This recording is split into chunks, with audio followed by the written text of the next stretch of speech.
अकबर, बीरबल और भिखारिन की सच्चाई। फतेहपुर सीकरी में सुबह हमेशा की तरह शांत लेकिन शाही रौनक से भरी थी।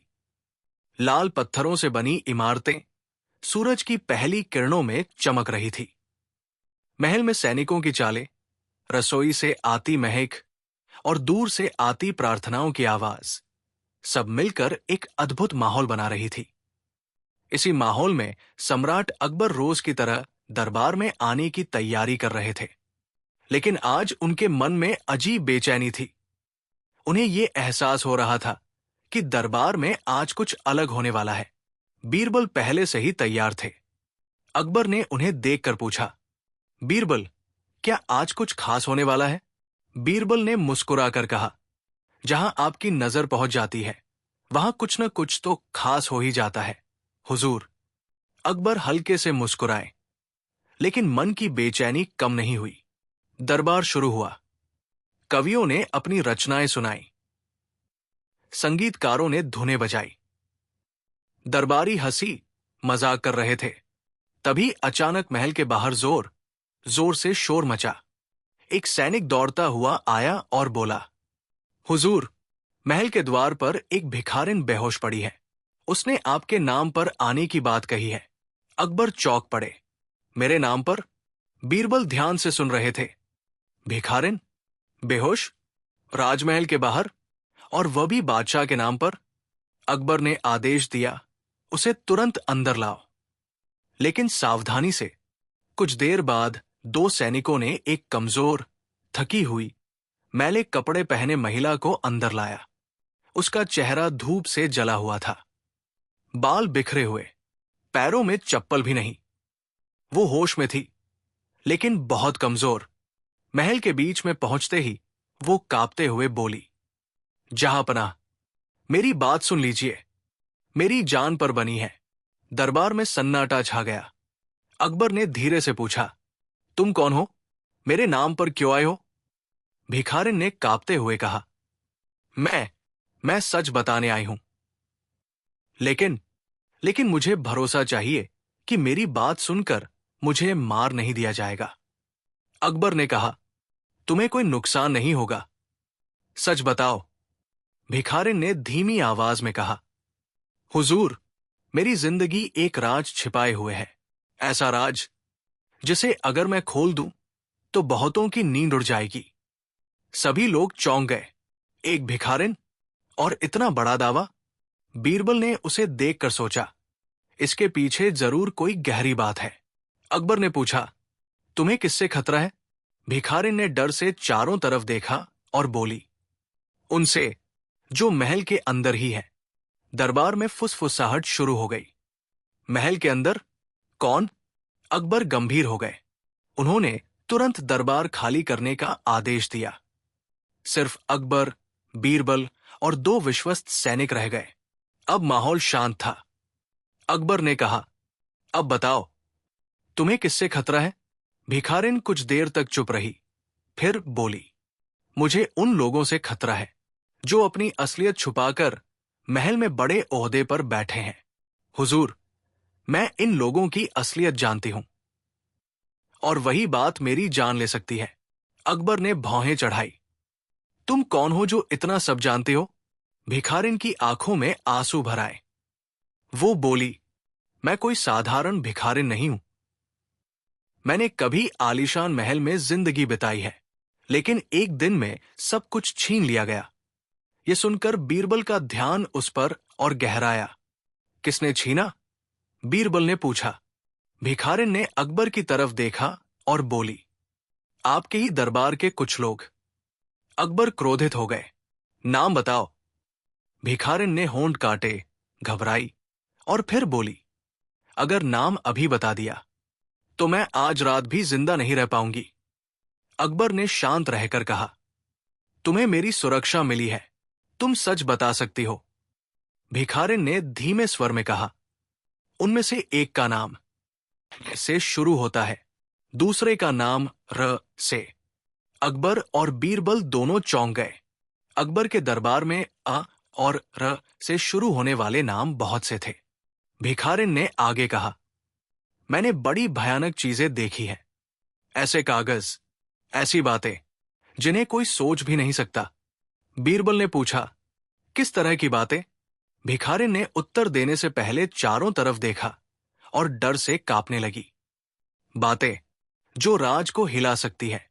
हो सकता है महल के अंदर ही कोई आपके खिलाफ साजिश रच रहा हो।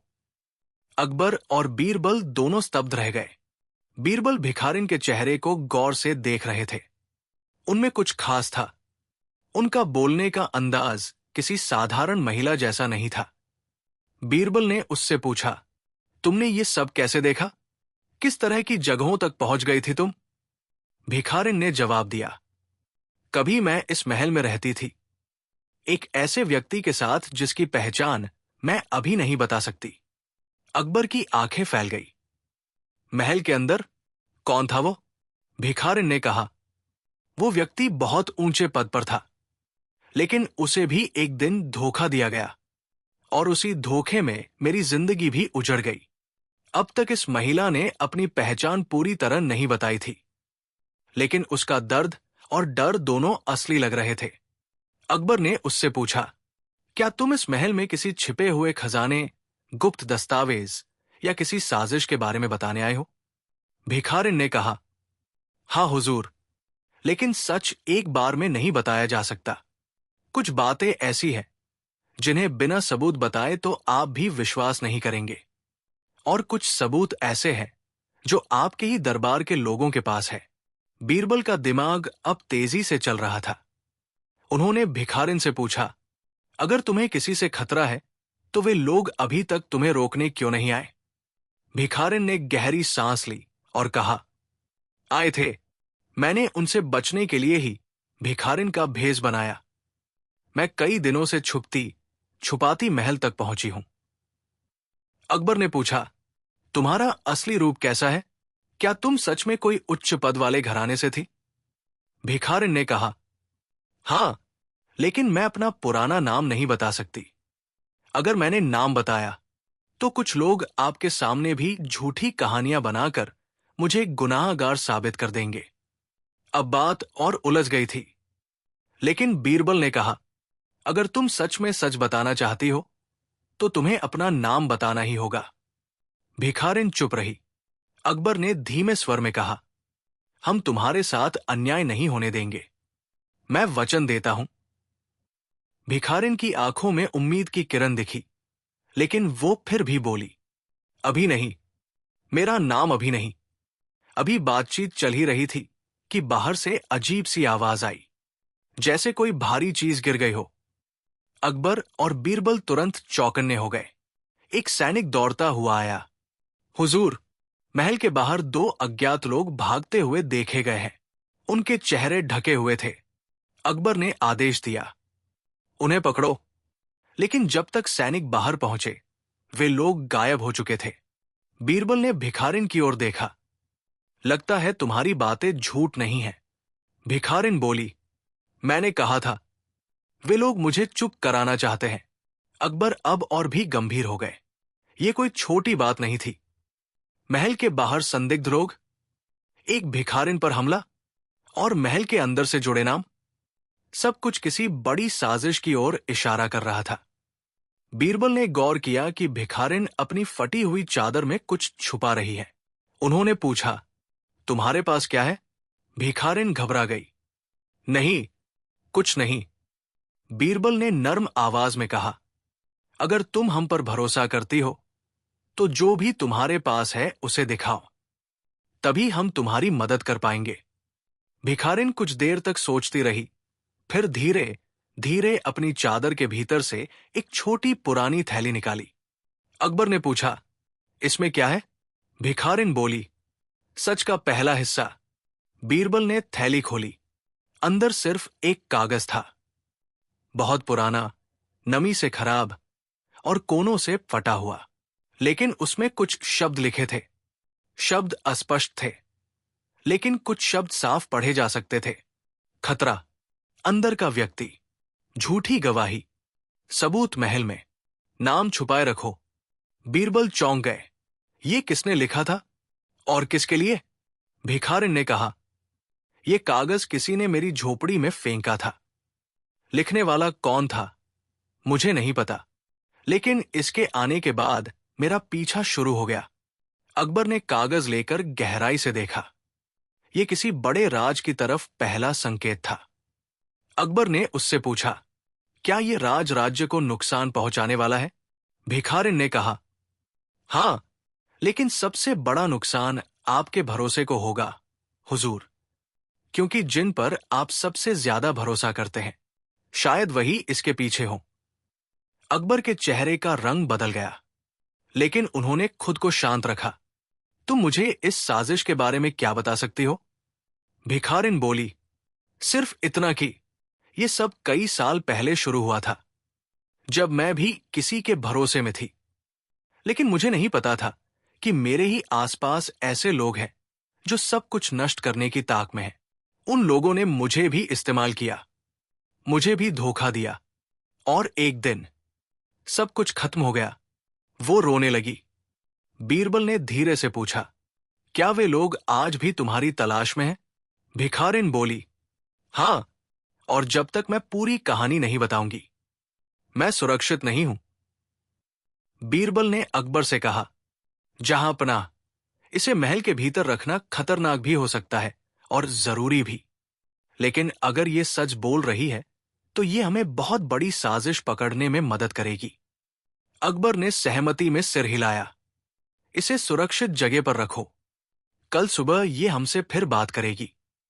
भिखारिन ने चिंता भरे स्वर में कहा, कल सुबह, शायद बहुत देर हो जाए। बीरबल ने पूछा, क्यों? भिखारिन ने कांपते हुए कहा, क्योंकि आज रात कुछ होने वाला है। उस रात बीरबल ने स्वयं उसकी निगरानी करने का फैसला किया। उसे महल के एक सुरक्षित कमरे में रखा गया। सिर्फ 2 विश्वस्त सैनिक बाहर तैनात थे। रात गहराती जा रही थी। तभी अचानक सैनिकों ने आवाज सुनी, जैसे कोई दीवार के पीछे धीरे धीरे कदम रख रहा हो। वे चौकन्ने हो गए, लेकिन जब उन्होंने देखा, वहां कोई नहीं था। बीरबल कमरे में गए। भिखारिन सोई नहीं थी। वो डर से थरथरा रही थी। क्या हुआ? बीरबल ने पूछा। भिखारिन ने धीमी आवाज में कहा, वे यहां तक आ गए हैं। बीरबल खिड़की के पास गए। बाहर महल की दीवारों पर एक साया हिलता दिखाई दिया, किसी का काला आकृति जैसा, जैसे कोई उन्हें देख रहा हो या भिखारिन को खोज रहा हो।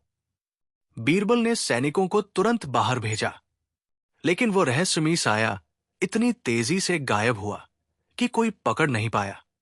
अगली सुबह भिखारिन ने कहा कि आज वो सच का एक और हिस्सा बताएगी। अकबर, बीरबल और कुछ विश्वस्त लोग कमरे में मौजूद थे। भिखारिन बोली, कल रात जो साया आया था, वो वही लोग थे जिनका मैंने जिक्र किया था। वे मुझे खत्म करने आए थे, क्योंकि अब समय आ गया है कि मैं पहला नाम बताऊं। अकबर आगे झुके। कौन? भिखारिन ने गहरी सांस ली। उसने कहा, राजमहल में एक व्यक्ति है जिसका नाम अ से शुरू होता है। वो कभी मेरे बहुत करीब था, लेकिन उसने ही मुझे सबसे बड़ा धोखा दिया। अकबर की आंखें फैल गई। बीरबल का मन कई नामों में उलझ गया। अकबर ने कहा, पूरा नाम बताओ। भिखारिन ने लगभग फुसफुसाते हुए कहा, वो व्यक्ति है। लेकिन जैसे ही वो नाम बोलने वाली थी, अचानक दरवाजे के बाहर जोरदार धमाका हुआ। सैनिकों की चीखें सुनाई दी। कुछ कांच टूटने की आवाज, किसी के भागने की आवाज। अकबर और बीरबल तुरंत बाहर भागे, लेकिन जब वे वापस कमरे में आए, भिखारिन गायब थी। कमरे की खिड़की टूटी हुई थी और जमीन पर सिर्फ एक छोटा सा टुकड़ा पड़ा था, किसी कागज का। उस पर सिर्फ 2 शब्द लिखे थे, बहुत देर। बीरबल ने खिड़की से बाहर देखा। नीचे जमीन पर पैरों के निशान थे, लेकिन 2 अलग अलग दिशाओं में। क्या भिखारिन खुद भागी? क्या उसे कोई ले गया? क्या वो बच गई या उसे उठा लिया गया? कोई नहीं जानता था। अकबर ने कागज का टुकड़ा उठाया और कहा, बीरबल, ये कोई साधारण बात नहीं। महल में हमारे दुश्मन मौजूद हैं और ये महिला सच जानती थी। बीरबल ने धीमे स्वर में कहा, जहांपनाह, अब ये साजिश और भी गहरी हो गई है। हमें ये पता करना ही होगा कि शुरू होने वाले वे दो लोग कौन हैं, क्योंकि सच अभी पूरा सामने नहीं आया है। अकबर ने दृढ़ आवाज में कहा, हम भिखारिन को ढूंढेंगे और उसकी कहानी को पूरा सुनेंगे, किसी भी कीमत पर। भिखारिन के अचानक गायब हो जाने के बाद महल में गहरे सन्नाटे से ज्यादा खौफ फैल गया। हर कोई सोच रहा था कि वो खुद चली गई या किसी ने उसे उठा लिया। अकबर का मन इस घटना से असहज था। किसी भी बड़े राज के आगे ऐसी अचानक गायबिया खतरनाक संकेत होती है। अकबर ने बीरबल से कहा, बीरबल, तुम इस मामले को अपने हाथ में लो। मेरी आंखों के सामने जो हुआ उसका जवाब हमें जल्द चाहिए। उसकी पहचान, उसका अतीत और ये कागज, इन सब का अर्थ। बीरबल ने सिर झुकाकर कहा, हुजूर, मैं हर कड़ी को जोड़कर चलूंगा। पहले इस कागज का हर शब्द और हर निशान डिटेलों में देखूंगा। साथ ही उस कमरे के आसपास के किसी भी चिन्ह को रिकॉर्ड करूंगा। बीरबल ने कमरे को बार बार देखा। खिड़की जिन पर कांच टूटा था, वहां के कोनों में मिट्टी के छोटे छोटे कण, बाहर की सीढ़ियों पर कुछ ताजा निशान, सब कुछ नोट किया गया। एक सैनिक ने बताया कि खिड़की के नीचे कुछ कपड़ों का टुकड़ा फंसा मिला था, पर वह भी जल्दी से छिपा दिया गया था, शायद किसी ने जानबूझकर। यह बात बीरबल को सबसे ज्यादा अटटी लगी। किसने छिपाया? बीरबल ने पूछा। सैनिक निश्चिंत नहीं थे। किसी ने तुरंत वहां से कुछ हटाया था। यह साफ था कि कोई महल के भी भीतर का व्यक्ति ही ऐसा कर सकता था, जिसे छिपाने की फुर्सत थी और महल में प्रवेश निकास की स्वीकृति थी। दूसरे दिन बीरबल ने भिखारिन के बारे में पूछताछ शुरू की। उसने महल के आसपास के बाजारों, झोपड़पट्टियों, पुराने दोस्तों और कुछ उन लोगों से पूछताछ की जिनकी भिखारिन से पहले कोई लेन देन रही थी। कुछ लोगों ने कहा कि वे उसे पिछले कुछ महीनों से देखते आए हैं, कभी किसी मंदिर के पास, कभी किसी कुएं के किनारे, पर वे किसी ज्यादा बड़ी पहचान से नहीं बंधी हुई दिखी।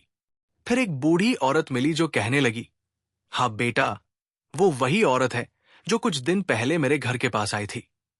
उसने एक बच्चे को खाना मांगा था और वही रोकर कहा था कि वो बड़े कोने वाले महल से आई है और वहां से बिना कुछ लिए भाग गई। बीरबल ने पूछा, तुमने उसका नाम नहीं पूछा? औरत ने कहा, नहीं बेटा, वो बहुत डर रही थी। उसके बोलने का अंदाज अलग था, जैसे कोई उसने पहले चमक दमक भरी जिंदगी जिया हो और अब वो सब छोड़ आई हो। बीरबल ने और गहराई से पूछा। औरत ने जो बताया उससे साफ था, भिखारिन कोई आम भिखारिन नहीं थी। उसके अतीत में कुछ बड़ा था जो उसने छुपा रखा था। बीरबल ने महल के दस्तावेजों की भी जांच की। उसने पाया कि कुछ महीने पहले एक महिला के संबंध में खाता भी में नाम दर्ज था, पर वो नाम किसी के निजी नोट में था और औपचारिक नहीं था। वो नाम भी आधा छूटा सा था, जिसे पढ़कर कोई आसानी से कुछ वैसा ही समझ सकता था, पर प्रमाण के अभाव में वो चीज भी रहस्यमयी बनी रही। बीरबल ने भिखारिन की दी हुई थैली के कागज के छोटे छोटे निशानों की सूक्ष्म जांचना शुरू की। कागज पर सिर्फ दो शब्द स्पष्ट दिखाई देते थे, खतरा और झूठी गवाही। बाकी शब्द नमी और समय से धुंधले हो चुके थे, पर कागज पर कुछ छोटे छोटे निशान थे, शायद किसी मोड़, किसी झील के किनारे में गिरने या किसी वस्तु से रगड़ जाने के निशान। 20-30 दिन के अनुभव वाले बीरबल के लिए ऐसे छोटे संकेत मायने रखते थे। उसने कागज के किनारों पर जो गहरे निशान पाए, उन्हें देखा और कहा, यह कागज किसी मुकाम से सहमत होकर नहीं आया। इसे जल्दीजी में फाड़ा गया और कहीं फेंका गया। पर किसने फेंका? बीरबल ने उस कागज के काले सा धुंधले रंग के कुछ दागों को नोट किया और सैनिकों से कहा कि महल के कागजों से मिलान किया जाए। कुछ दिन की पड़ताल के बाद एक छोटी सी किताब मिली, एक पुरानी डायरी, जिसमें कुछ पन्नों में उन शब्दों के संकेत मिलते थे, पर डायरी किसी सामान्य की नहीं थी। ये किसी ऐसे व्यक्ति की थी जो कभी महल के बहुत निकट रहा होगा, किसी की निजी डायरी जैसी। उस डायरी में कुछ अंश थे जिनमें किसी महिला की बातों का जिक्र था। मुझे बचाओ, मेरा नाम मत बताना, किसी ने मुझसे वादा किया। ये सब छिद्रों सा था, जैसे किसी ने बीच में छुपाकर लिखे हों। ये डायरी भिखारिन से जुड़ी हो सकती थी या किसी और से। बहरहाल ये एक कड़ी थी जिसे छोड़ना नहीं चाहिए था। महल के अंदर अब अलखपत की तरह एक शिथिल सनसनाहट रहने लगी थी। दरबारी लोग आपस में कम बात करते थे। अकबर के विश्वस्त भी आधे संदेह में रहने लगे। किसी को विश्वास नहीं था कि महल के अंदर कोई साजिशकार बैठे हैं या नहीं। अकबर ने चारों दिशाओं से पूछा, पर जवाब अस्पष्ट मिली। कुछ ने बताया कि कुछ महीनों से 2-3 लोग अक्सर बात करते हुए रात में महल की गलियों में मिलते हैं, पर उनके चेहरों को कोई ध्यान से याद नहीं कर पाया था। किसी ने कहा कि वे लोग बहुत साधारण लगते थे। किसी ने कहा कि वे विभत्स सज्जित लगते थे। मिला जुला उत्तर ही मिला। 22 दिन बीत गए, भिखारिन का कोई सुराग नहीं मिला। फिर एक रात महल में अचानक एक अज्ञात आवाज आई। किसी ने मंत्रोच्चारण जैसा कुछ सुनाया और एक छोटे से कमरे में एक पुराना ताबीज फेंका गया। उस ताबीज पर पुरानी शिलालेख सी लगी थी और उस पर वही 2 अक्षर दिखाई दिए थे, और र। ये देखकर बीरबल को विश्वास हुआ कि कोई जानबूझकर संकेत छोड़ रहा था। पर क्या संकेत छोड़ रहा था, यही सवाल रह गया। बीरबल ने सोचा कि अ और र से शुरू होने वाले नाम किस किस के हो सकते हैं। महल में वैसे ही बहुत से नाम थे, आधिकारिक नाम, उपनाम और कुछ निकनेम भी। बीरबल ने अपनी याददाश्त और निवासियों के बारे में पूछताछ करके सूची बनाई। अ से अशरफ, अब्दुल्ला, अर्जुन, अक्षय और कई। र से रघुवीर, रमाकांत, रतन, राजेंद्र और भी। पर बीरबल को लगा कि ऐसे आम नामों में से किसी का जुड़ा होना जरूरी नहीं। शायद वे नाम कोड थे, किसी और संकेत का हिस्सा। उसने महल के आंगन, लेखपालों के कक्ष, खानगी दस्तावेजों की खानों में खोदकर जानकारी ली। कुछ महल के कर्मचारियों ने बताया कि 1 साल पहले एक अज्ञात शख्स महल में बार बार आया करता था और किसी को अपने लेख दिए करता था। उस शख्स का चेहरा किसी को याद नहीं था, पर लिखे नामों में अक्सर वही 2 अक्षर दिखते थे। ये संकेत था कि कोई बाहरी नाम भी इस संबंध में जोड़ सकता है। बीरबल ने उसी रात तभी अकेले से महल के पुराने हिस्से की तलाशी ली जहां पुरानी कक्षियां थी। उन कक्षों में कई पुराने दस्तावेज, पैकेट और एक छोटी तिजोरी मिली। तिजोरी में एक पुराना खत मिला जो किसी लंबे समय से बंद पड़ा हुआ था। खत पढ़ने पर वो थर्रा उठा। खत में किसी ने लिखा था, जब साजिश फूटेगी तो सबको मालूम होगा कि असलियत कितनी कड़वी है, और रग को अब संभाल कर रखें। वे नाम नहीं, संकेत है। खत के नीचे एक नाम लिखा था, पर वो नाम भी आग और पानी के निशानों से अधूरा था। केवल कुछ अक्षर स्पष्ट थे। ये खत किसी ने महल के भीतर छुपाकर रखा था। पर क्यों और किसने? बीरबल ने खत के दागों से अनुमान लगाया कि वो खत किसी बड़ी घटना के बाद छुपाया गया था। इसे छुपाने वाले के हाथ भी कांप रहे होंगे। ऐसे में ये सवाल उठता था कि किसे डर था कि दस्तावेज मिलेंगे, और दस्तावेज मिलने से क्या खुलकर सच सामने आ जाएगा। जैसे जैसे बीरबल ने जांच बढ़ाई, उसे एक पुरानी घटना की जानकारी मिली, लगभग 7-8 साल पुरानी, जब महल में एक नई परियोजना की शुरुआत हुई थी। उस परियोजना में कुछ बड़े ठेकेदार और कुछ प्रमुख दरबारी जुड़े थे। परियोजना के दौरान कुछ धन की गड़बड़ी हुई थी, पर मामले को दबा दिया गया था। कुछ लोगों ने कहा कि उस घोटाले में कुछ महल के ऊपर के लोग भी शामिल थे, पर सबूतों की कमी के कारण मामला रुक गया। उस समय कुछ लोगों ने चुप रहने का वादा किया था, और किसी ने कहा था कि जिसे भी सच पता चलेगा उसे चुप करवा दिया जाएगा। भिखारिन की कहानी में जो बातें थी वे उसी पुरानी घटना से जुड़ी हो सकती थी। शायद भिखारिन ने उस घोटाले के समय कुछ देखा था, या उसे उस समय का सच पता चल गया था और अब वो सच फिर से उजागर होने जा रहा था। 20-25 दिन की कड़ी मेहनत के बाद बीरबल को एक और मेल मिला। कोई गुमनाम व्यक्ति महल के पुराने पुस्तकालय के बाहर खड़ा था और उसने इत्मीनान से कहा कि उसने कागज का एक और टुकड़ा देखा है जो भिखारिन की थैली में हो सकता है। बीरबल ने तुरंत पुस्तकालय तलाशी। वहां एक पुरानी किताब के अंदर एक छोटा सा कागज फंसा मिला। उस पर कुछ शब्द और एक अर्धचित्र बनकर थे। अर्धचित्र में किसी महल के आंगन के पीछे एक छोटा दरवाजा दिख रहा था और दरवाजे के पास एक कुआं भी। कुएं के पास कुछ पत्तियों के निशान थे, जैसे कि कुछ जली हुई चीजें वहां फेंकी गई हों। ये तस्वीर किसने बनवाई थी? क्यों अकेले कुछ शब्द और निशान वहां थे? बीरबल ने पास ही की एक दीवार की छवि में देखा तो वो जान गया कि किताब कौन सी थी। वही किताब जिसे कभी पर्दे के नीचे रखा गया था, और ये वही जगह थी जहां भिखारिन का ध्यान जाया कर सकता था। उसने महल के पुरातन कमरे के ऊपर की तल्लियों की तलाशी की। फिर उसे वो छोटी सी दरवाजी मिली जो अब उपयोग में नहीं थी। पीछे एक छिपा हुआ कमरा था जिसमें कुछ पुरानी चीजें रखी थी, और वहां कुछ भूले भटके दस्तावेज, एक टूटे हुए दर्पण का टुकड़ा और एक छोटा ताबीज मिला जिस पर वही अक्षर अ और र उकेरे हुए थे। ये सब ऐसा लग रहा था मानो कोई जानबूझकर संकेत दे रहा हो कि यहां देखो। पर क्यों? बीरबल ने अब यह महसूस किया कि कोई व्यक्ति या लोग महल के भीतर संकेत छोड़कर किसी को कहानी आगे बढ़ाने के लिए उकसा रहे हैं। पर किसे और क्यों?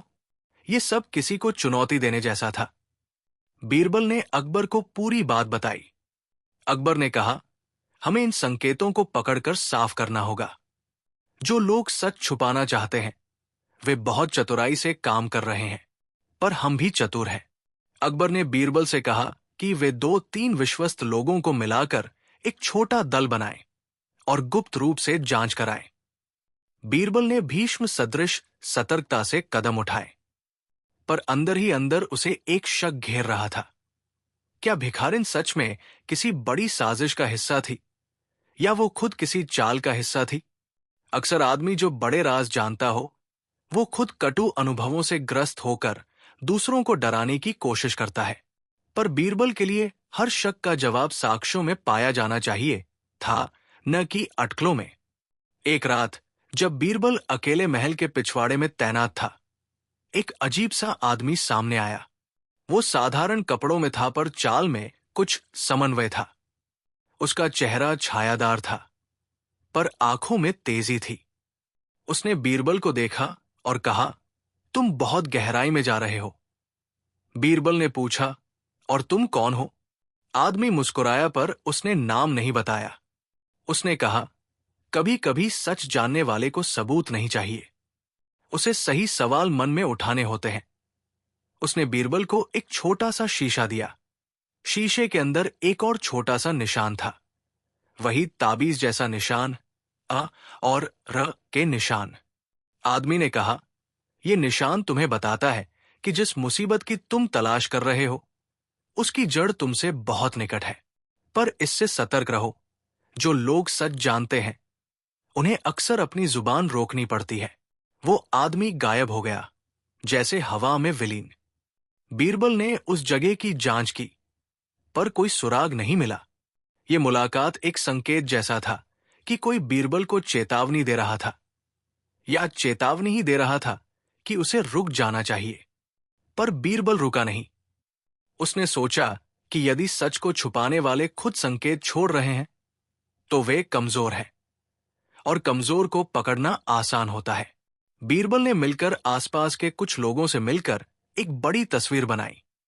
वो तस्वीर किसी वित्तीय घोटाले, कुछ पुरानी गवाही और कुछ मिटाए गए नामों से बनी थी। धीरे धीरे एक बात सामने आई। महल के कुछ ऊंचे अफसरों ने पिछले वर्षों में कुछ धन चोरी की थी और उन पर आंख मूंद कर चुप्पी बनाने का दबाव डाला गया था। पर भिखारिन ने संभवतः उन तथ्यों को देखा या किसी को बताया था, और इसलिए उसे खतरा था। पर फिर भी कुछ चीजें साफ नहीं थी, जैसे भिखारिन का आधिकारिक किस तरह का संबंध था और क्यों उसने सीधे जाकर किसी को नहीं बताया। एक रात बीरबल ने खत के एक हिस्से में कुछ छोटे अक्षर पढ़े। कभी कभी सच उतना घिनौना होता है कि जो जान लेता है उसे खुद अज्ञात होना पड़ता है। इस पंक्ति ने बीरबल को भीतर तक हिला दिया। वो जानता था कि आगे का रास्ता आसान नहीं होगा, पर वो तय भी कर चुका था कि सच से पीछे नहीं हटेगा। जैसे जैसे बीरबल सच्चाई के और नजदीक पहुंचता गया, महल के अंदर की हवा और भी कठोर होती गई। कुछ लोगों ने उससे दूरी बनानी शुरू कर दी, कुछ ने उससे सचेत किया कि आगे बढ़ना खतरनाक होगा। एक बार बीरबल के निकटस्थ सहयोगी ने कहा, बीरबल, सोचो अगर तुम गलत हो तो। बीरबल ने जवाब दिया, अगर मैं गलत हूं तो भी मुझे जान लेना चाहिए, पर अगर सच है और हम देर करते हैं तो कोई बड़ा अंजाम होगा। उसी समय भिखारिन के गायब होने के बाद एक अज्ञात पत्र मिला। पत्र में लिखा था, जो सच समझो उसे सुरक्षित रखना, उसके बिना न्याय अधूरा है। पत्र का पता नहीं था। यह पत्र किसी ने महल के एक रखवाले की तिजोरी में रखा था। यह संकेत था कि कोई बाहरी भी इस खेल को देख रहा था, और शायद किसी ने भिखारिन को बचाने की कोशिश की थी या उसकी सुरक्षा के लिए संदेश भेजा था। 20 दिनों के बाद कुछ नया हुआ। एक किसान ने बताया कि उसने एक महिला को दूर किसी पुराने मंदिर के पास देखा, जो भिखारिन के जैसी दिखती थी, पर वो किसी और के साथ थी जो उसे संभाल रहे थे। बीरबल ने तुरंत उस जगह की जांच की। वहां मिले निशान बताते थे कि कोई लगातार भिखारिन से जुड़ा संबंध रखता था, पर वो फिर भी खासा सावधान था। भिखारिन के साथ जो भी था, उसने अपनी पहचान छिपा रखी थी और उसने भिखारिन को बचाने की कोशिश की थी। पर क्या वह सच में भिखारिन का मित्र था या उसे बचाने वाला? कुछ लोगों ने कहा कि वे दोनों रात में कुछ राज खोलते हुए देखे गए थे, पर वे लोग जब पूछे गए तो कुछ नहीं बोले। उस जंगल के पास लोग डरते थे।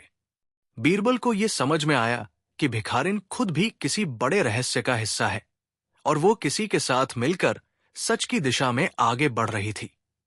एक रात जब बीरबल और उसके साथियों ने कुछ संदेहियों पर नजर रखी, तो अचानक उन पर हमला हुआ। अचानक उन लोगों ने जो छुपे थे, उन पर पत्थरों और खिलाड़ियों से हमला कर दिया।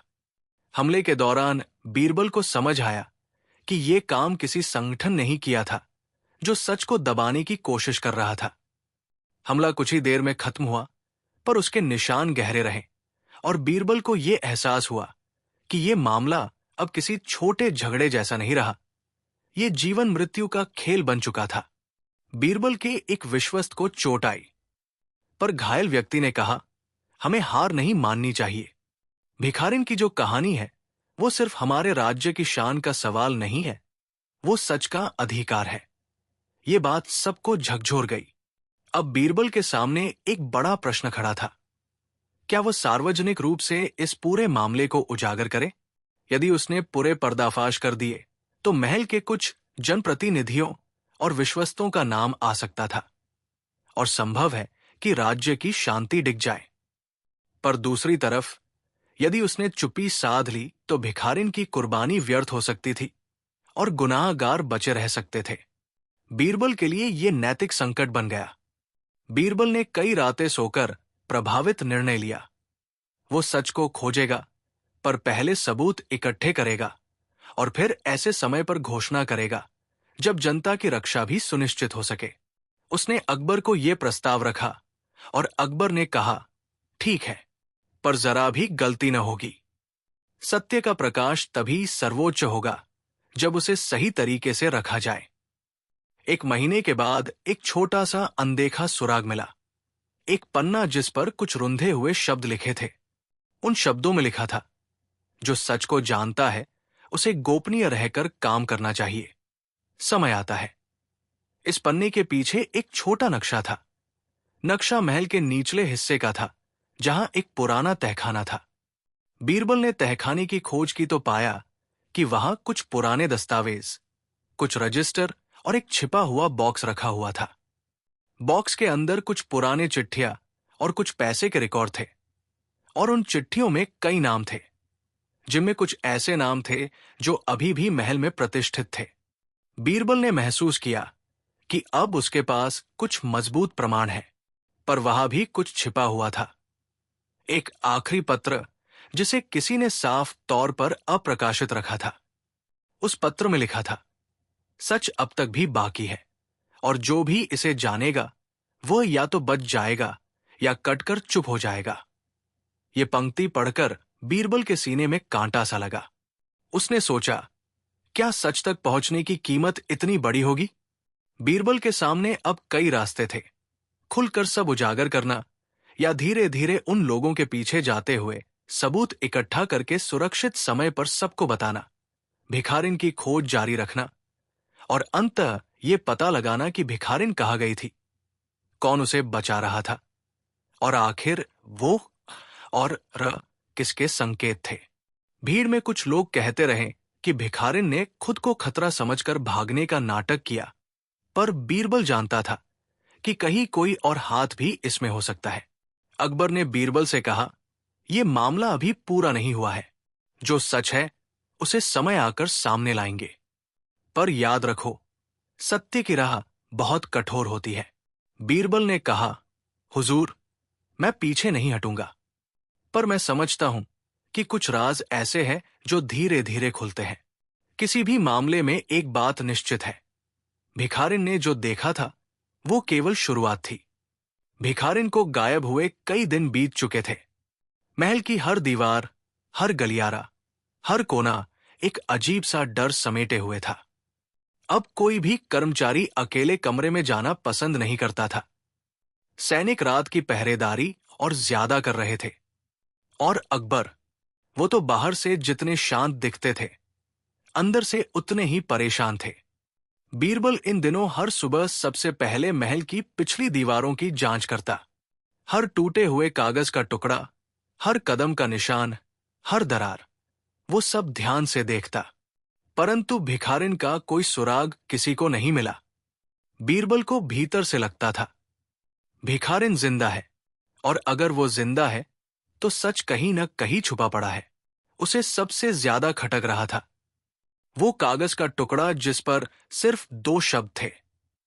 बहुत देर बीरबल अक्सर उसे देखता और सोचता, भिखारिन उसे बताना क्या चाहती थी।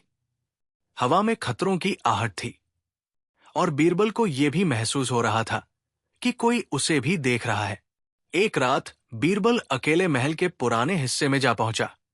ये वही हिस्सा था जहां पहले कम इस्तेमाल होने वाले कमरे थे। दीवारों पर काई जमी थी, छतों से मकड़ी जाले लटक रहे थे, और कुछ दरवाजे ऐसे थे जिन्हें शायद वर्षों से किसी ने छुआ ही नहीं था। बीरबल एक एक दरवाजा खोलकर देखने लगा। अचानक एक कमरे में उसे एक पुराना गद्दा मिला। गद्दा एक कोने में धंसा पड़ा था। उसके नीचे एक छोटा सा कपड़े का पाउच था। पाउच को खोला तो उसमें एक छोटा कपड़े का टुकड़ा मिला, उसी रंग का जैसा भिखारिन की फटी चादर होती थी। बीरबल के दिल की धड़कन तेज हुई। क्या वह यहां थी, या उसे यहां लाया गया था, या उसने खुद को छोड़ा? बीरबल ने कपड़े को खिड़की के पास ले जाकर ध्यान से देखा। कपड़ा बहुत पुराना, धूल से भरा और किनारों से फटा था, पर सच में भिखारिन के कपड़े से मिलता था। कमरे में और भी चीजें थी, एक मिट्टी का प्याला, सूखे पत्तों का ढेर और कोने में जली हुई लकड़ियों का छोटा सा टीला। बीरबल के मन में तुरंत ख्याल आया, यहां किसी ने चोरी छुपे रातें बिताई है। पर कौन? भिखारिन या वो लोग जो उसे ले गए थे? अगली सुबह बीरबल महल से बाहर गुपचुप तरीके से निकला। वो पास के एक गांव पहुंचा जहां से कई बार कुछ खबरें मिली थी। एक किसान ने बताया, साहब, मैंने कुछ दिन पहले एक महिला को देखा था। वो डरी हुई थी, किसी से बच रही थी। बीरबल ने पूछा, उसका चेहरा याद है?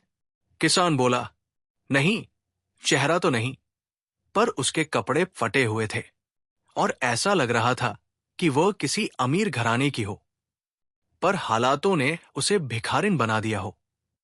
बीरबल चौंका, ये बात मेल खाती थी। किसान ने आगे बताया, हमारे गांव के बाहर एक पुराना मंदिर है। वो अक्सर रात को उसके पास खड़ी रहती थी। कभी किसी आदमी से बातें करती थी, कभी खुद ही रोती रहती थी। आदमी कैसा था? बीरबल ने पूछा। किसान ने सिर हिलाया। मुश्किल से देखा था। वो अपना चेहरा छुपाए रहता था। ये बात बीरबल के मन में और संदेह पैदा कर गई। क्या वो आदमी उसका साथी था, या वही उसे धोखा देने आया था, या वही उसे महल से उठाकर ले गया था? सवाल बढ़ते जा रहे थे। बीरबल उसी मंदिर की ओर गया। मंदिर जंगल के बीचों बीच था। दीवारें टूटी हुई, सांपों के बिल चारों तरफ, और पेड़ों की छाया से पूरा इलाका अंधेरा और डरावना लगता था। वहां पहुंचकर बीरबल धीरे धीरे चारों तरफ देखने लगा। पहले तो सब सामान्य लगा, पर ज्यों ही वो मंदिर के पीछे पहुंचा, वहां कुछ ताजा पैरों के निशान मिले। दो तरह के पैरों के निशान, एक हल्के और छोटे जैसे किसी महिला के हों, और दूसरे बड़े और गहरे जैसे किसी पुरुष के। निशान दिखा रहे थे कि वे दोनों एक ही रास्ते पर आगे बढ़े थे। बीरबल कुछ कदम आगे बढ़ा और उसे जमीन पर कुछ चमकती चीज दिखी। वो झुककर उठाया। वह एक छोटा सा धातु का टुकड़ा था, जिस पर कुछ उभरा हुआ चिन्ह जैसा था। बीरबल ने ध्यान से देखा। वो कोई अक्षर नहीं था, बस एक साधारण चिन्ह, जैसे किसी पुरानी थैली का टूटे हुए हुक का हिस्सा, और वो हिस्सा भिखारिन की थैली जैसा ही लग रहा था। बीरबल ने टुकड़ा हथेली में कसकर पकड़ा और सोचा, वो यहां थी या उसे यहां लाया गया। कहानी गहराती जा रही थी। बीरबल और आगे बढ़ा। जंगल घना होने लगा था। पक्षियों की आवाजें बंद हो चुकी थी। पेड़ों के पत्ते हिलते तो ऐसा लगता जैसे कोई पास में छुपा हो। अचानक झाड़ियों के बीच सरसराहट हुई। बीरबल ने तलवार निकाली। धीरे से झाड़ियों के पास गया, पर वहां कोई नहीं था। सिर्फ पत्ते हिल रहे थे। फिर भी बीरबल को लगा कि कोई उसे दूर से देख रहा है। वो वापस मंदिर की ओर गया और एक पेड़ की जड़ में बैठकर गहराई से सोचने लगा।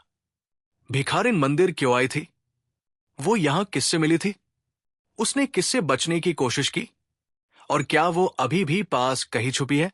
उसी समय मंदिर के पीछे का सूखा पत्ता उसके पैरों के पास उड़कर गिरा, जैसे किसी ने हवा में फेंका हो। बीरबल ने तुरंत चारों तरफ देखा। कोई नहीं, पर किसी की मौजूदगी महसूस हो रही थी। बीरबल महल लौटा। अकबर बेचैन होकर पूछ उठे, कुछ मिला? बीरबल ने शांत स्वर में कहा, कुछ निशान मिले हैं, पर अभी कहानी अधूरी है। अकबर चिंतित थे।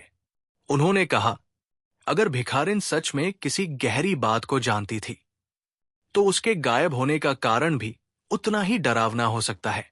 उन्हीं पलों में एक सैनिक आया और बोला, हुजूर, रात में महल की सीमा पर एक अजीब वाकया हुआ है। किसी ने रात के अंधेरे में एक छोटा सा कागज फेंका है। उस पर कुछ लिखा है।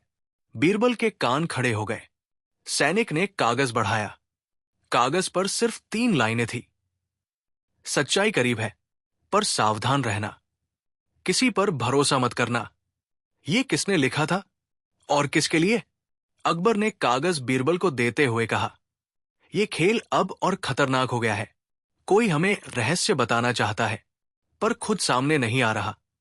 अगली सुबह बीरबल फिर उस पुराने महल क्षेत्र में गया, जहां भिखारिन के कपड़े का टुकड़ा मिला था। वो खड़ा होकर कमरे को गौर से देख रहा था कि अचानक पीछे से किसी महिला की धीमी आवाज सुनाई दी, मानो कोई फुसफुसाकर बोल रहा हो, यहां मत आना। बीरबल ने तुरंत मुड़कर देखा। कोई नहीं। आवाज कहीं दूर से आती महसूस हो रही थी, जैसे हवा में घुली हो। बीरबल ने सोचा, क्या यह सच में आवाज थी या मन का भ्रम?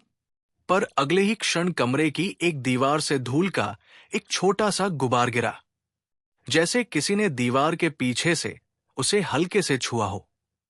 बीरबल आगे बढ़ा, दीवार पर हाथ रखा। छूते ही दीवार की सतह थोड़ी अंदर को धंसी और अचानक एक पतला सा रास्ता खुल गया। बीरबल चौंक गया। ये एक गुप्त रास्ता था। क्या भिखारिन इसी रास्ते से निकली थी या उसे इस रास्ते से ले जाया गया था? उसके भीतर एक नई चिंता बढ़ने लगी। बीरबल ने अंदर कदम रखा। रास्ता अंधेरा और संकरा था। दीवारें पुरानी, खुरदरी और नम थी। कहीं कहीं पानी टपक रहा था। कुछ कदम आगे बढ़ने पर बीरबल को सूखे पत्तों का ढेर दिखाई दिया। उन पर हल्के पैरों के निशान थे, जैसे किसी ने धीरे धीरे चलकर यहां से गुजरा हो। काफी आगे जाने पर रास्ता दो हिस्सों में बंटता था। बीरबल दुविधा में पड़ा, कौन सा रास्ता चुने? पर तभी बाईं ओर वाले रास्ते से बहुत हल्की कदमों की आवाज आई। बहुत हल्की, मानो कोई धीमे चलने की कोशिश कर रहा हो। बीरबल ने अपनी सांसों को धीमा किया और उस ओर बढ़ गया। कुछ दूर जाने पर उसे एक दीवार दिखाई दी, जिस पर उंगलियों के खरोंच जैसे निशान थे, जैसे किसी ने भागते हुए यहां सहारा लिया हो। दीवार के पास जमीन पर भी एक छोटा सा चिन्ह था। वो भिखारिन की चप्पल के आकार से मिलता था। अब ये लगभग तय था, भिखारिन यहां आई थी। पर सवाल था, कौन उसे यहां तक लेकर आया और कहां ले गया? गुप्त रास्ता आगे जाकर महल से बहुत दूर एक सूखे कुएं के पास खुलता था। कुएं के पास बीरबल ने देखा, जमीन पर संघर्ष के निशान थे, जैसे किसी को खींचकर घसीटा गया हो। कुछ कपड़ों के रेशे भी वहां फंसे थे। बीरबल ने वो रेशा उठाया। वो भिखारिन के कपड़े से मेल खाता था।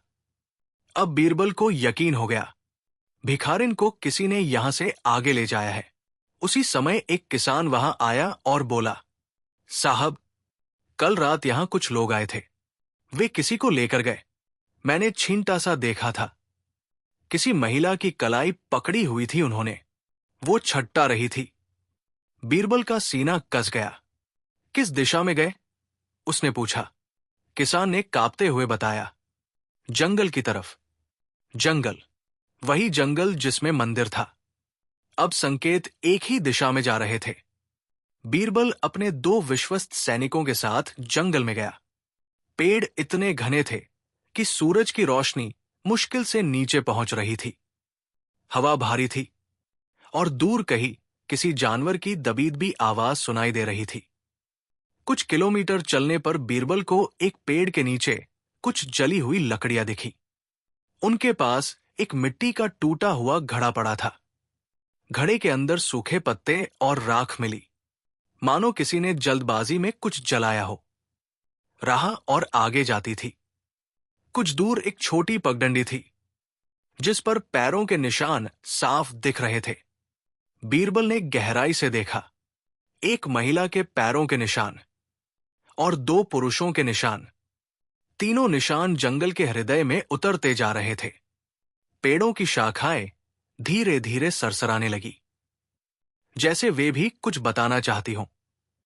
बीरबल चलते चलते रुक गया। उसके कदम के पास एक छोटा सा पीला फूल गिरा। पर बात यह थी, पेड़ पर कोई फूल नहीं था और हवा भी इतनी हल्की थी कि कोई फूल अचानक उड़कर नीचे नहीं गिर सकता था। तो फिर फूल कैसे गिरा? क्या किसी ने ऊपर से फेंका? बीरबल ने ऊपर देखा। घने पत्तों के बीच किसी का चेहरा छिपा हुआ था, जैसे कोई उसका रास्ता देख रहा हो। पर जैसे ही उसने ऊपर हाथ बढ़ाया, वो आकृति गायब हो गई। बीरबल के सैनिकों ने पेड़ पर चढ़कर देखा। वहां कोई नहीं था। जंगल और रहस्यमयी हो गया। पगडंडी आगे एक बड़ी चट्टान तक ले गई। चट्टान के पीछे एक छोटी सी गुफा थी। गुफा के प्रवेश द्वार पर खरोंचें बनी थी, जैसे कोई जल्दबाजी में अंदर घुसा हो। गुफा में प्रवेश करते ही अंदर हल्की सी गंध थी, धुएं, मिट्टी और पसीने की मिलीजुली गंध। बीरबल आगे बढ़ा। उसकी आंखें अंधेरे में धीरे धीरे चीजें पहचानने लगी। गुफा के दूसरे कोने में एक रस्सी का टुकड़ा पड़ा था और उसके पास एक बंधा हुआ कपड़े का फाड़ा हुआ हिस्सा। वो हिस्सा भिखारिन के कपड़े जैसी ही बनावट का था। बीरबल की सांस अटक गई। क्या वह सच में यहां थी और किसी ने उसे बांध दिया था? गुफा में और आगे बढ़ने पर दीवार पर उंगलियों से खुरचे हुए निशान मिले। ऐसा लग रहा था जैसे कोई मदद के लिए खरोंच रहा हो। जब बीरबल गुफा से बाहर आया तो बाहर अचानक जमीन पर कुछ छोटे छोटे कंकड़ गिरे। ये सामान्य नहीं था। ऐसा लगता था जैसे किसी ने दूसरे पहाड़ से कंकड़ फेंके हों। सिर्फ ध्यान बंटाने के लिए बीरबल जोर से बोला, कौन है वहां? सामने आओ। कोई नहीं आया। पर अचानक दूर की झाड़ियों में कुछ हिला।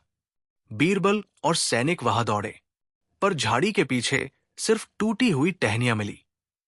किसी ने भागने की कोशिश की थी। किसी को डर था कि बीरबल सच तक पहुंच रहा है। जंगल के और अंदर चलते हुए बीरबल को वो जगह मिली जहां जमीन थोड़ी धंसी हुई थी, जैसे किसी भारी चीज को घसीटा गया हो। वहां एक चुटकी भर काली मिट्टी भी पड़ी थी, जो बाकी जंगल की मिट्टी से अलग थी।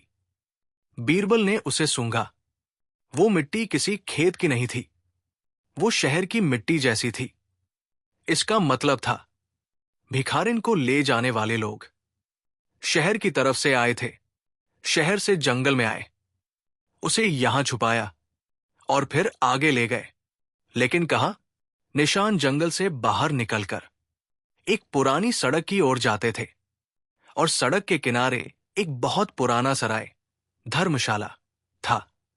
बीरबल सराय पहुंचा। वहां एक बूढ़ा चौकीदार बैठा था। उसने बीरबल को देखते ही कहा, साहब, कल रात कुछ अजीब लोग आए थे।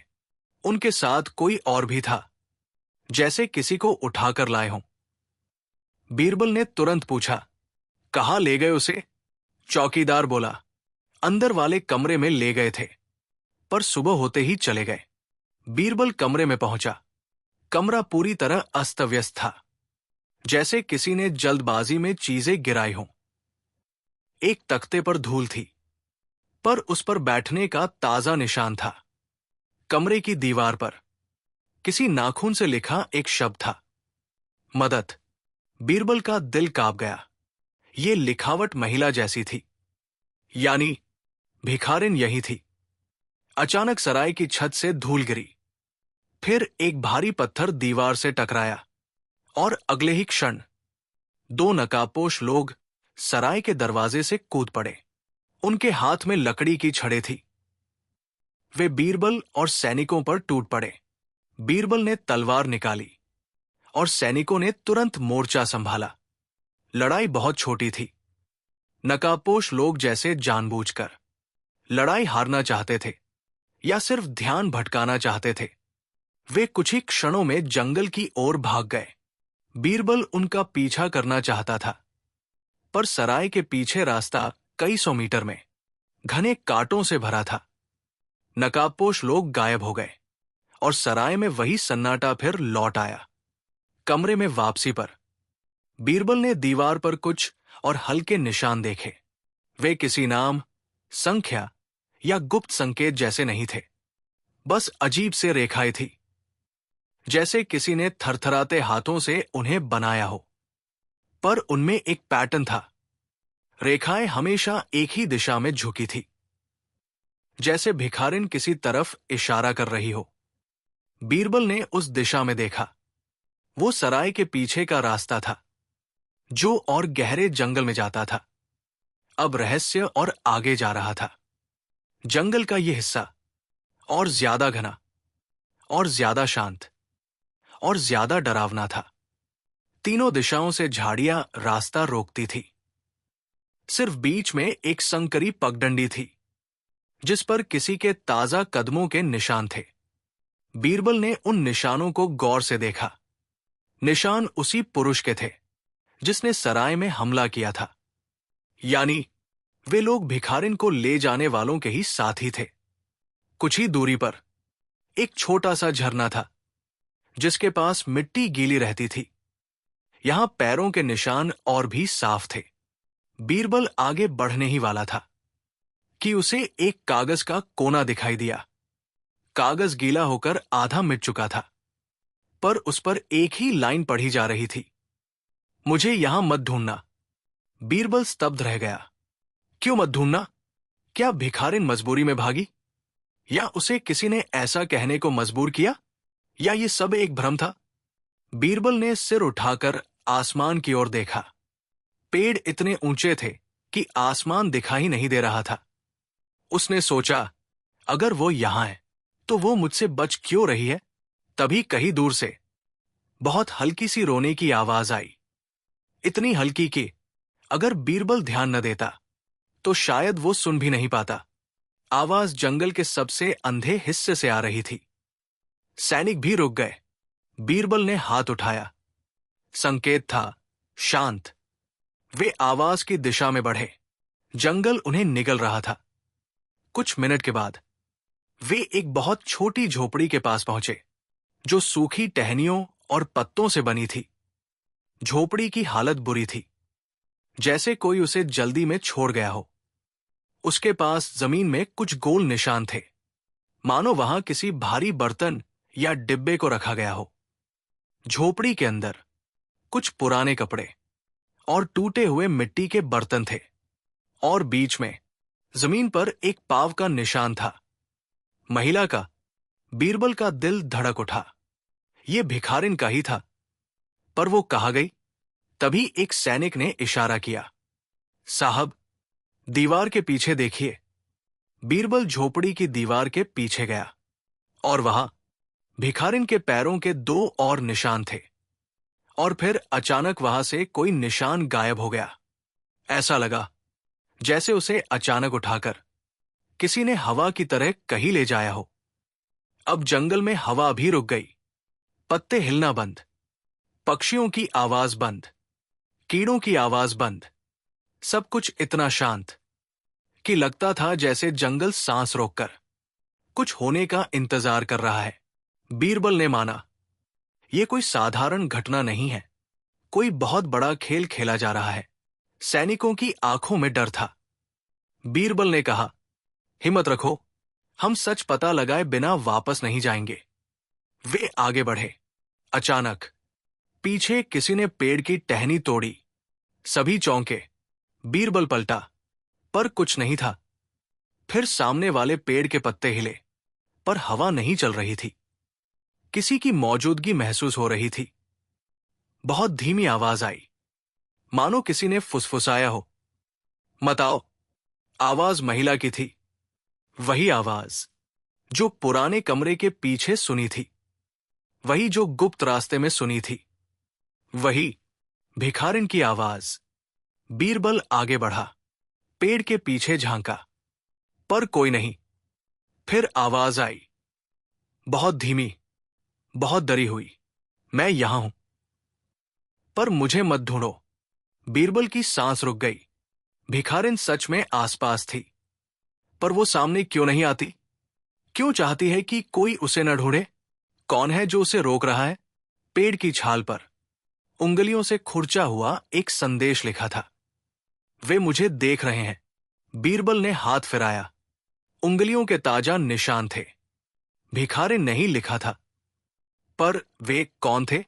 क्या वह किसी गुट के हाथों में थी, या महल के ही किसी शक्तिशाली व्यक्ति ने उसे पकड़ रखा था? जंगल के एक और मोड़ पर बीरबल को सूखी डालों के नीचे एक दुपट्टा मिला। वो वही कपड़ा था जो भिखारिन ओढ़ती थी। दुपट्टा जगह जगह फटा था, और उस पर मिट्टी लगी थी, जैसे उसे घसीटा गया हो। बीरबल की हथेलियां ठंडी हो गई। अब उसे पूरा यकीन हो गया, भिखारिन बेहद खतरनाक हालात में फंसी थी। पगडंडी अचानक खत्म हो गई। इसके आगे जमीन पर कोई निशान नहीं था।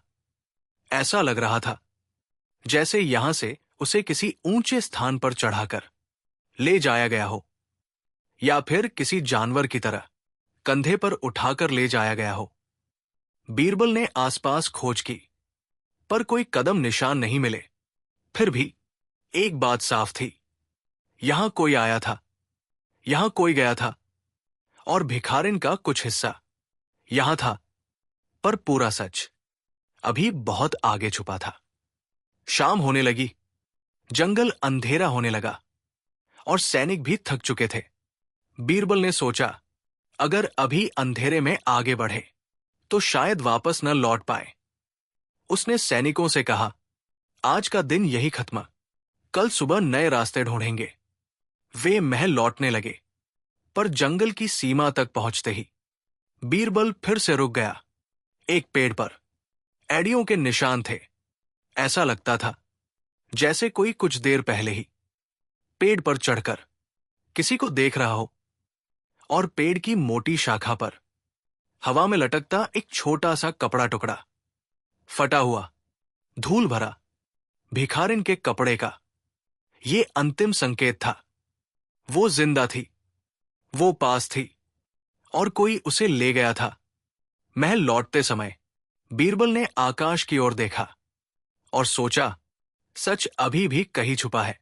भिखारिन अभी भी कहीं डर में है, और जो उसे ले गया है वो हमसे कई कदम आगे है। अकबर ने पूछा, कुछ मिला? बीरबल ने कहा, हां, निशान मिले, संकेत मिले, सांसें भी मिली, पर सच अब भी मेरे हाथों से फिसल रहा है। अकबर ने गंभीर आवाज में कहा। फिर बीरबल बोला, भिखारिन सिर्फ एक पीड़ित नहीं, वो रहस्य का केंद्र है, और जिसने उसे ले गया है वो चाहता है कि हम बहुत देर से सच तक पहुंचे। भिखारिन के रहस्य की तह खुलनी थी। ये बीरबल के लिए अब प्राथमिकता बन चुकी थी। कई दिनों की खोज, निशान, गुप्त रास्ते और संदिग्ध लोगों की नजरबंदी के बाद बीरबल के पास अब काफी सबूत जमा हो चुके थे। लेकिन वो जानता था कि सबूतों के साथ सही समय और रणनीति भी जरूरी है। तभी बड़े राज और गलतियां दोनों सामने आ सकती थी। अकबर ने भी अब भरोसा दिखाया। उन्होंने कहा, बीरबल, जो भी सच है उसे आदर और न्याय के साथ पेश करो, पर ध्यान रहे कि राज्य की शांति और लोगों की सुरक्षा बनी रहे। बीरबल ने ठान लिया कि इस बात का पूरा ख्याल रखेगा। उसने कुछ विश्वस्त सिपाहियों और गुप्त साथी लोगों को चुना, वे लोग जिनके चरित्र पर बीरबल को पूरा भरोसा था।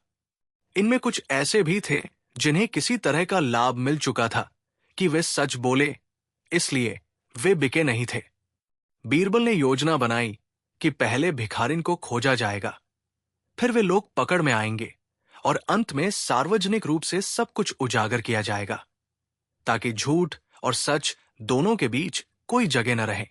20-30 दिनों की जांच के बाद बीरबल को एक महत्वपूर्ण सुराग मिला। महल में रखी एक पुरानी डायरी, कुछ चिट्ठियां और एक छोटा पिकेट, जिनमें वही निशान और वही अक्षर अ और र बार बार मिल रहे थे। बेशुमार कागजों में एक नाम बार बार दिखाई दे रहा था, अरविंद, और एक और नाम जो अब स्पष्ट था, अशरफ। वही अ और र। बीरबल को एहसास हुआ, ये सामान्य नाम नहीं, ये वे दो व्यक्ति थे जिनकी कड़िया भिखारिन की कहानी से जुड़ी थी। अब बात साफ थी कि अ और वस्तुतः दो वास्तविक व्यक्ति थे, अरविंद और अशरफ, जिनका महल के लोगों से गहरा रिश्ता था। डायरी पढ़ने पर पता चला कि अरविंद महल के एक ऊंचे पद पर काम करता था, प्रशासनिक कार्यों में, जबकि अशरफ व्यापार के बड़े सौदों में इस्तेमाल होने वाला नाम था। वो बाहरी ठेकेदारों से जुड़ा हुआ था। दोनों के बीच पैसे और नकदी के लेन देन का एक नेटवर्क चल रहा था। डायरी में लिखा था कि कई साल पहले जब महल की एक बड़ी परियोजना का काम चल रहा था, तब अरविंद और अशरफ ने हिसाब में गड़बड़ी की। कुछ धन वे अपने खाते में छुपाते रहे। एक महिला, जिसका नाम डायरी में नहीं था पर संकेत दिया गया था, उसने गलती देख ली थी। उसी महिला ने मामले को उजागर करने का साहस किया, पर उसके सामने धमकियां आई और उसका जीवन तहस-नहस कर दिया गया। उसी महिला की लिखी कुछ पंक्तियां भिखारिन की जुबानी वाली बातें थी। मुझे मत छोड़ो, मुझे पता चल गया है। जैसे कि वही महिला और वही भिखारिन एक ही थी। यह समझना मुश्किल नहीं था। भिखारिन कोई साधारण भिखारिन नहीं, वो पहले किसी उच्च परिवार की महिला थी, और उसने सच देख लिया था। उसने खुलकर कहने की कोशिश की, और यही बात उसके लिए जानलेवा साबित हुई। डायरी और कागजों की पड़ताल के बाद बीरबल ने पुराने रिकॉर्ड निकाले और जांच की। उसने पाया, लगभग 8 साल पहले महल में एक युवती थी। नाम था आनंदा। आनंदा एक सम्मानित परिवार की बेटी थी, लेकिन कुछ हादसे के बाद उसका परिवार बिखर गया। उसके पिता एक परियोजना में जुड़े थे और वो परियोजना गड़बड़ियों की कहानी के केंद्र में थी। आनंदा का जीवन महल से जुड़ा था। उसने कुछ समय महल के एक अनुभाग में काम किया था और उसे कई ऐसे लोगों की बातें सुनने का मौका मिला जो आम लोगों से छिपा रखे गए थे। डायरी में आनंदा ने सहसा कुछ बात लिखी थी। मैंने देखा कि पैसे गलत रास्ते से जा रहे हैं। मैंने लिखा, मैंने बताया, पर किसी ने मेरा साथ नहीं दिया। फिर एक पन्ने पर कुछ और लिखा था, अब मुझे डर है। उन्होंने समझा दिया कि अगर मैंने खोला तो उसके पन्ने आधे से ज्यादा फट चुके थे। एक समय बाद आनंदा गायब हो गई। बाद में कुछ लोगों ने उसे गांव में देखा, बदल कर रहने के अंदाज में। वही समय और वही व्यक्ति जिनकी तस्वीरें भिखारिन के कपड़ों और उसके डटमार्ग से मिलती थी। बीरबल ने अब पक्का कर लिया, भिखारिन असल में आनंदा ही थी।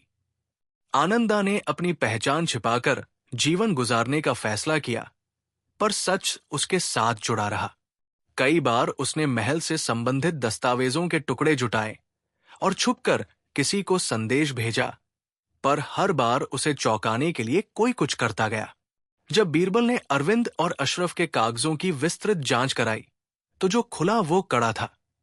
परियोजना के नाम पर पैसा निकालकर गलत खातों में डाला जा रहा था। कुछ रजिस्टरों को दबा दिया गया था, कुछ गवाहों को पैसे देकर चुप कराया गया था। और आनंदा ने इन सब बातों को देखा। अरविंद महल के अंदर से सारे लेन देन का एक प्रमुख आदमी था। वो कागजों पर सही कचहरी का मुखिया साबित करता था। अशरफ बाहरी दुनिया में ठेकेदारों के बीच धन का हस्तांतरण करता। इन दोनों ने मिलकर पीठ पीछे एक ठोस तंत्र बना रखा था।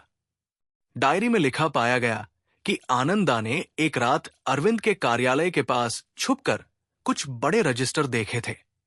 उसने उन रजिस्टरों के कुछ पन्ने चुरा लिए और छुपा दिए। उसी रात किसी ने आनंदा को नोटिस कर लिया और उसकी जान पर खतरा मंडराने लगा। आनंदा डर के कारण भाग निकली और अपने पुराने घर से भी दूर चली गई। काफी समय तक कोई आवाज न आई, पर फिर कुछ वर्षों के बाद आनंदा ने कोशिश की कि सच सामने आए। उसने महल के बाहर कुछ लोगों को संकेत दिया और कागज के टुकड़े उन लोगों तक पहुंचे। उसी बीच किसी ने उसे ढूंढ निकाला। बीरबल को यह भी पता चला कि अरविंद और अशरफ ने कुछ लोगों को भाड़े पर रख रखा था। वे लोग आनंदा को पकड़ने और उसे चुप करवा देने का काम करते थे। इसलिए भिखारिन के आसपास जो नकाबपोश और संदिग्ध लोग दिखे, वे उन्हीं के लोग थे। आनंदा ने धीरे धीरे जीवन की कठिनाइयों में किसी तरह खुद को ढाला। उसने अपने नाम को छोड़ दिया और भिखारिन का आभास देकर छुपना शुरू कर दिया, पर सच की आग उसके भीतर जलती रही। उसने एक बार फिर निर्णय लिया कि वो इस साजिश के सबूत उजागर करेगी, पर इस बार वो सावधानी बरतेगी और ऐसे लोगों के सामने शोर नहीं मचेगी जो खुद भ्रष्टाचार से जुड़े हों। वो कागजों के टुकड़ों को जमा कर रही थी, डायरी के छोटे छोटे हिस्से, कुछ रजिस्टर के पन्ने और कुछ नोट्स, और उन्हें महल के कुछ सुरक्षित स्थानों पर छुपा रही थी।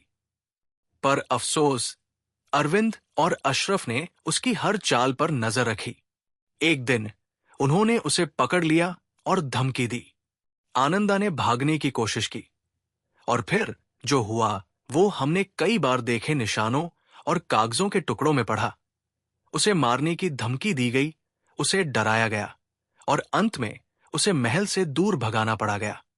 पर आनंदा दर्द और गम की बजाय सत्य की राह पर बनी रही। उसने तय कर लिया कि वो दूसरे तरीके से सारी बातों का खुलासा करेगी, सीधे लोगों के सामने और ऐसे समय जब सबूत मजबूत हो। उसने अपनी सच्चाई को रखने के लिए कुछ संकेत छोड़े, ताबीज, खांचे, चिट्ठियां, ताकि कोई सच समझ सके और आगे बढ़े। और फिर उसने भी वो आखिरी कदम उठाया। वो सीधे अकबर और बीरबल के पास चली आई, भिखारिन का रूप अपनाकर, क्योंकि उसे लगा कि वही उसे सुनेगा और सब सही होगा। पर फिर वो गायब हो गई, और यही गायब होना सच का अंतिम मोड़ बन गया। बीरबल के पास पर्याप्त प्रमाण पहुंच चुके थे। डायरी के पन्ने, रजिस्टर के टुकड़े, ताबीज के निशान, सराय और जंगल में मिले कपड़े और निशान। बीरबल ने तय किया कि अब समय आ गया है कि वो अरविंद और अशरफ से आमना सामना करे। उसने पहले अरविंद को बुलाया, महल के अंदर उसकी कार्यशाला में। अरविंद एक शांत, संयत और प्रभावी व्यक्ति था। उसने पहले तो इनकार किया कि वह किसी गड़बड़ी में शामिल है, पर जब बीरबल ने उसके सामने डायरी के उद्धरण, कुछ हस्तलिखित नोट वाले पन्ने और कुछ ऐसे बैंक रिकॉर्ड रखे जो उसके हाथ के होंगे, तो अरविंद का चेहरा धीरे धीरे बदलने लगा। अरविंद ने आखिरकार कबूल किया कि उसने कुछ रजिस्टरों में छेड़छाड़ की थी, पर वो कहता रहा कि वो एक बड़े योजना के तहत काम कर रहा था। वो ये भी जोड़ता रहा कि उसने ऐसा अपने लिए नहीं किया, बल्कि राज्य के लिए आवश्यक परिस्थितियों में खर्च दिखाने की जरूरत थी। पर यह बहाना था। बेशुमार प्रमाण होने पर भी अरविंद ने सच का हिस्सा नहीं बताया। वो केवल इतना कहता रहा कि कुछ लोग मजबूर कर देते हैं। फिर बीरबल ने अशरफ की बारी की। अशरफ बहादुरी से बाहर खड़ा था, पर उसकी चाल और बोलने का तरीका कुछ अलग था। उसने पहले तो गुस्से और फिर डर दिखाया। जब बीरबल ने उसे डायरी की हस्तलिखित चिट्ठियां दिखाईं और कुछ संबंधित चिट्ठियों के सबूत रखे, तो अशरफ की कलई खुल गई। अशरफ ने आखिरकार स्वीकार किया कि उसने अरविंद के साथ मिलकर परियोजना के धन को अपने अलग खातों में ट्रांसफर किया था और जरूरत पड़ने पर गवाहों को चुप कराया। उसने कहा कि आनंदा ने गलती देख ली थी और उसने, अशरफ, तय किया कि अगर आनंदा ने सबको बता दिया तो उनका सब कुछ उजागर हो जाएगा और उनका सर कट सकता है। इसलिए उन्होंने उसे खत्म करने की कोशिश की, पर अंततः सिर्फ उसे डराकर भिखारिन बना दिया। अशरफ की जुबानी में यह स्वीकार करना कि उन्होंने आनंदा को डराया और उसके जीवन पर प्रभाव डाला, यह सबसे बड़ा मोड़ था। उसने कहा कि आनंदा बहुत जिद्दी थी और बार बार उनके खिलाफ बयान देने की धमकी देती थी। उसे डराने के लिए उन्होंने कुछ लोग भेजे, पर शारीरिक अत्याचार की बात के वे दोनों ही पुरुष कबूल नहीं कर रहे थे। पर बीरबल के पास और भी कुछ सबूत थे, ताबीज, कपड़े के टुकड़े और एक बंद गवाही, जिसकी वजह से अरविंद और अशरफ की सच्चाई और भी गहरा उजागर होने लगी। बीरबल ने योजना बनाई कि वो आनंदा, जिसे अब सब भिखारिन के रूप में जानते थे, को सुरक्षित रूप से निकालकर महल में बुलाएगा। उसने कुछ विश्वस्त सैनिकों को लगा दिया और एक छोटी सी सभा रखी, जिसमें आनंदा को लाया गया। आनंदा अब कमजोर थी, पर उसकी आंखों में वही दृढ़ता थी जो पहले थी। सभा में जब आनंदा ने अपनी पूरी कहानी बताई, कैसे उसने घोटाला देखा, कैसे उसने दस्तावेज छुपाए, कैसे अरविंद और अशरफ ने धमकियां दी और कैसे उसे बचने के लिए भिखारिन का रूप अपनाना पड़ा, तो दरबार में सब सन्न रह गए। वो धीरे धीरे सबूतों के पन्नों को खोलती गई और हर कड़ी का नाम बताती गई। आनंदा का स्वर स्पष्ट था। उसने कहा, मैंने सच देखा और उसने मुझे छीनने की कोशिश की। मैं डरकर भागी नहीं, मैं सत्य की खोज में चली। पर जो लोग सत्ता में थे, उन्होंने मेरी आवाज दबाई। मैंने खुदसीज होकर भिखारिन बनकर उन निशानों को जमा किया, ताकि किसी को अगर सच दिखे तो वो सब समझ पाए। पर वे कभी नहीं चाहते थे कि सच सामने आए। उसने महल की कुछ घटनाओं को भी पढ़ा, जहां कुछ रजिस्टर बदल दिए गए, कुछ लोगों को पैसे दिए गए, कुछ दस्तावेज खो दिए गए। आनंदा ने सबूत दिखाए और उन सबूतों के सामने अरविंद और अशरफ को अब और बचना मुश्किल था। अरविंद का चेहरा अब पूरी तरह बदल गया। शर्म, डर और अपराध की मिलीजुली भावना उसके चेहरे पर दिखी। अशरफ ने परेशान होकर कहा कि उसने केवल पैसे लिए थे और आदेश पर काम किया, पर अब उनके पास बचने का कोई रास्ता नहीं रहा। अकबर ने आदेश दिया कि अरविंद और अशरफ को तत्काल पकड़कर महल की सुरक्षा में रखा जाए। बीरबल ने सबूतों के साथ अदालत की व्यवस्था कराई। धैर्यपूर्वक सुनवाई हुई, जहां कागज, गवाह और डायरी के टुकड़ों को सबके समक्ष रखा गया। कई उन लोगों ने भी बयान दिए जिन्होंने पहले चुप रहने की कसम खाई थी, पर आनंदा के साहस और बीरबल की बुद्धि ने उन्हें सच बोलने की हिम्मत दी। आखिर में कोर्ट ने फैसला सुनाया। अरविंद और अशरफ पर भारी आरोप सिद्ध हुए। उनकी चालबाजियां सबके सामने आईं। उन्हें उनकी जगहों और पदों से हटा दिया गया और धन की भरपाई और सार्वजनिक रूप से माफी का आदेश दिया गया। स्थानीय न्यायिक व्यवस्था ने उन्हें सजा सुनाई, कड़ी सजा, और समाज के सामने दोषी ठहराया गया। पर अदालत सिर्फ सजा सुनाने तक सीमित नहीं रही। उसने आदेश दिया कि जिन लोगों ने उनकी हरकतों के कारण नुकसान सहा, उन लोगों को उचित मुआवजा मिले और परियोजना के बचे दस्तावेज सार्वजनिक कर दिए जाएं, ताकि भविष्य में ऐसा धोखा न हो। अकबर ने कहा, राज्य का सम्मान और जनता का भरोसा दोनों हमारी जिम्मेदारी है। जिसने भी जनता के धन के साथ खिलवाड़ किया, उसे सजा मिलेगी। अन्याय के उजागर होने और दोषियों को दंडित करने के बाद आनंदा की जिंदगी में धीरे धीरे परिवर्तन आया।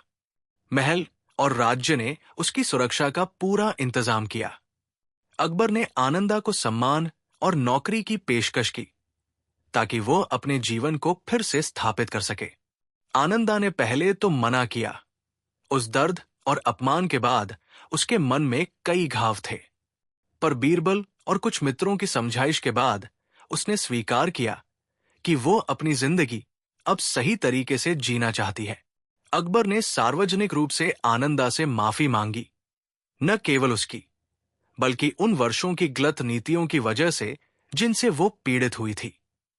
समाज ने भी उसके प्रति कुछ शर्म महसूस की और उसे सम्मान देते हुए लोगों ने कहा कि अब से सब खुलेआम और निष्पक्ष तरीके से काम करेंगे। आनंदा ने फिर से पढ़ाई की, लोगों की मदद में जुट गई और उन सामुदायिक कार्यों में हाथ बटाया जिनसे उसे और दूसरों को लाभ हो। धीरे धीरे लोग उसके पास आते गए। नफरत के स्थान पर सम्मान आया। उसने कभी बदला लेने की भावना नहीं रखी। उसने केवल सत्य और न्याय चाहा। बीरबल की बुद्धि और धैर्य ने इस रहस्य का अंत कर दिया। उसने न केवल दोषियों को पकड़ा, बल्कि व्यवस्था को भी सुधारा, ताकि भविष्य में किसी की आवाज दब सके न। अकबर ने अपने न्याय के सिद्धांतों का पालन करते हुए निर्णायक कदम उठाए और राज्य में ईमानदारी और विश्वास की मिसाल कायम की। दरबार में पुराने लोगों ने भी ये माना कि सच की जीत संभव है, अगर गिरती हुई आवाजों को उठाने की हिम्मत हो। बीरबल ने कहा, सच एक तीर की तरह है, यदि समय पर निकले तो निशाना साध लेता है, पर इसे निकालने के लिए साहस चाहिए। आनंदा की मजबूरी और उसके धैर्य का मिलन। उसने साबित कर दिया कि एक अकेली आदमी भी बड़े झूठ और जोरदार ताकतों का सामना कर सकती है, बशर्ते उसके साथ सच्चाई और न्याय हो। अरविंद और अशरफ का पर्दाफाश ये दिखा गया कि सत्ता और बाहरी ताकतें क्षणिक रूप से विजयी लग सकती हैं, पर सत्य की अग्नि अंततः सब कुछ जला देती है। अकबर ने आदेश दिया कि जिन भी लोगों ने सच का समर्थन किया, चाहे वे दरबार के छोटे छोटे कारीगर हों या गांव के किसान, उन सबको सरकारी मदद दी जाएगी। उन्होंने कहा, राज्य का काम है लोगों का सहारा बनना, न कि उन्हें दबाना। कई वर्षों की पीड़ा, हिम्मत, छुपे हुए साक्ष्य और साहस के बाद आनंदा की कहानी का अंत न्याय और शांति के साथ हुआ। पर क्या सब कुछ वापस पहले जैसा हो पाया? नहीं। आनंदा का पुराना जीवन लौट आया, पर उसकी मानसिक चोटें रही। उसने अपने अनुभवों से सीख लिया और दूसरों की मदद में अपना जीवन लगा दिया। लोगों ने उसे सम्मान दिया, पर उसकी यादें, जो उसने सही थी, वे कभी पूरी तरह मिटी नहीं। अरविंद और अशरफ ने अपनी गलती मानी और पाप की सजा भोगी, पर उनके गिरने के बाद भी समाज ने उनसे ये सीखा कि किसी के साथ दुर्व्यवहार करने की कोई जगह नहीं है। बीरबल ने अपने तरीके से सभी को समझाया कि न्याय केवल दंड देना नहीं, बल्कि परिस्थितियों का पुनर्निर्माण भी है, ताकि फिर कोई ऐसा ना करे। कई महीनों के बाद फतेहपुर सीकरी की एक सुबह, जहां सुबह की हल्की धूप दरबार के पुराने पत्थरों पर पड़ रही थी। आनंदा, अब भिखारिन नहीं, बल्कि वो स्वयं आनंदा, दरबार के पास वाले बगीचे में बैठी हुई थी। आसपास छोटे छोटे बच्चे खेल रहे थे। कुछ बुजुर्ग लोग ठंडी हवा में चाय पी रहे थे। अकबर दरबार में बैठे हुए थे। बीरबल पास में किसी किताब की तरफ देखा रहा था। सब कुछ जैसे सामान्य दिख रहा था, पर अंदर का सब कुछ बदला हुआ था। लोगों के चेहरों पर विश्वास की एक नई चमक थी। अकबर ने आनंदा की तरफ देखकर कहा, तुम्हारी बहादुरी से न केवल सच उभरा, बल्कि हम भी कुछ सीखे। आनंदा ने मुस्कुराकर कहा, सच सुनना और सुनाना दोनों मुश्किल है, पर जो लोग सच कहते हैं उन्हें सुनने का साहस भी दिखाइए। बीरबल ने चुटकी लेते हुए कहा, और जो लोग सच छुपाते हैं उन्हें भी खुद के सामने खड़ा कर दीजिए। गर्मी की थोड़ी हल्की हवा चली और बच्चों की हंसी बगीचे में गूंजी। कोई कोई बात अब भी अनकही थी, पर वे अनकह रह गए तो ठीक था। आनंदा के जीवन में जो खालीपन था वो भरेगा, पर वो फिर भी कभी पूरी तरह वही नहीं होगा जो पहले था।